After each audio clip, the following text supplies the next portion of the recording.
Bulan ini adalah bulan yang paling sering kamu tunggu. Semua saudaramu akan berkumpul di Tokyo untuk merayakan Hanami, sebuah acara keluarga yang dilakukan sekali dalam setahun untuk melakukan perenungan sambil menikmati makanan di bawah pohon sakura yang sengaja ditanam oleh nenekmu yang biasa aku panggil dengan sebutan Obasan. Ya, Obasan Pupui.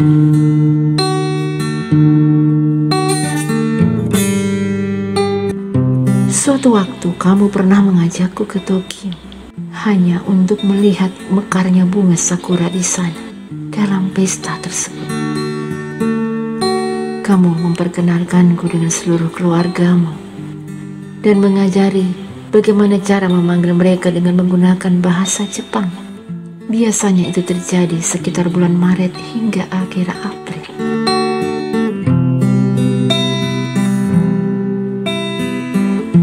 Bila musim semi telah tiba, maka kamu sudah mulai panik mengatur waktu untuk segera membuat schedule melakukan trip ke negara ini.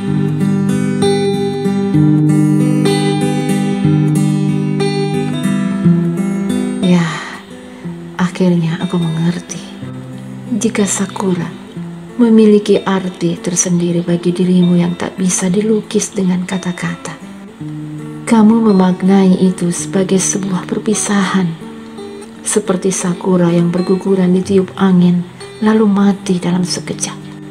Sakura akan mengingatkan tentang kesedihan, kegembiraan, kehidupan, dan kematian.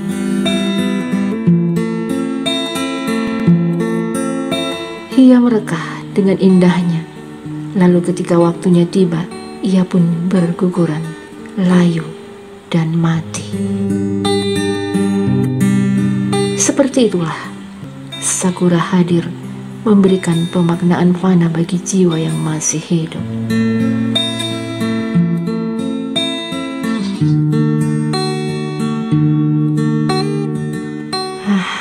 Sekali lagi aku menarik napas panjang sambil mencoba mengenang kembali kejadian yang kini masih terasa menari-nari di ujung mata.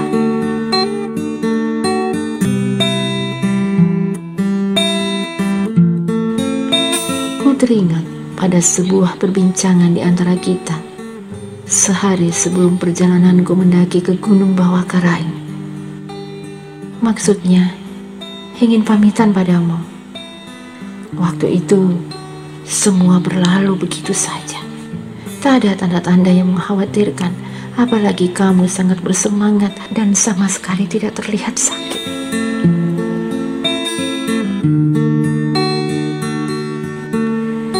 Umai, tuh ada kiriman dari Yuas. Ucapmu malam itu ketika aku sedang bermain-main ke rumahmu.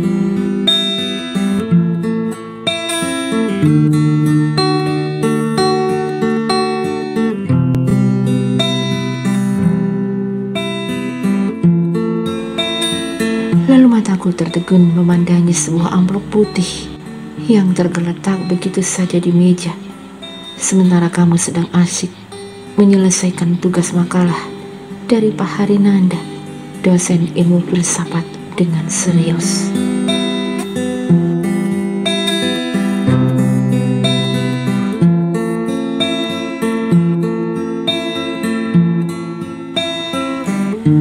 Pak Pos tadi yang kesini ya?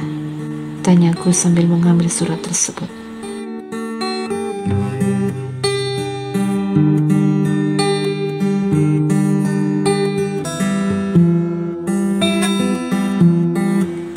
Ya iyalah, masa angin sih yang terbangin ke sini?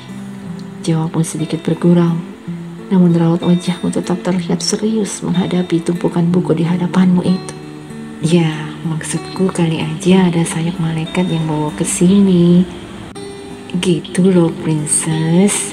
Ucapku membalas gurauanmu.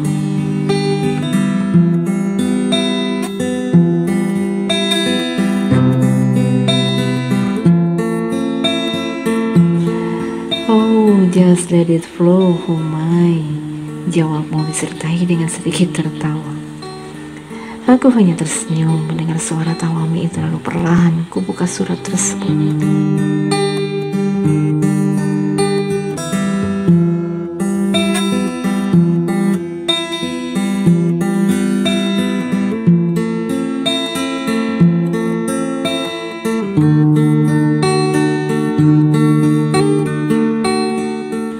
Ada satu keunikan yang dimiliki oleh Yuas. Sepertinya ia lebih suka menggunakan tulisan lewat kertas untuk mengungkap kerinduannya daripada menggunakan Twitter, pet, Facebook, email, atau say hello by handphone. Dan setiap berkirim surat, Yuas memang sering menggunakan rumah putri sebagai alamat tujuan, atau kalau tidak, surat tersebut ditujukan kepada Marsha, tetangga yang posisi rumahnya berhadapan dengan rumahku. Ini supaya lebih memudahkan agar setiap Yuas berkirim surat bisa sampai ke tanganku dengan selamat tanpa sabotase dari ibu yang notabene sangat menentang hubungan kami. Alasannya simpel saja, karena aku sudah dijodohkan.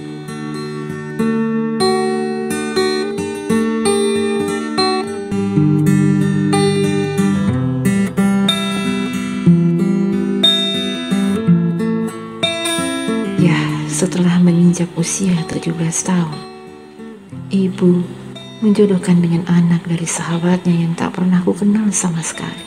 Mendengar suaranya saja belum pernah, apalagi melihat wajahnya.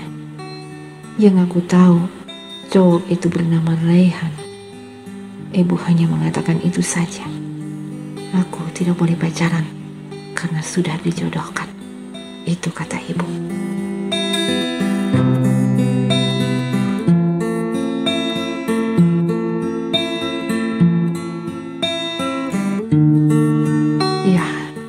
Sebuah perjodohan yang akhirnya menciptakan pro kontra keluarga dan pertengkaran hebat antara ayah dan ibu, lalu akhirnya melahirkan konflik batin di antara kami semua sampai saat ini.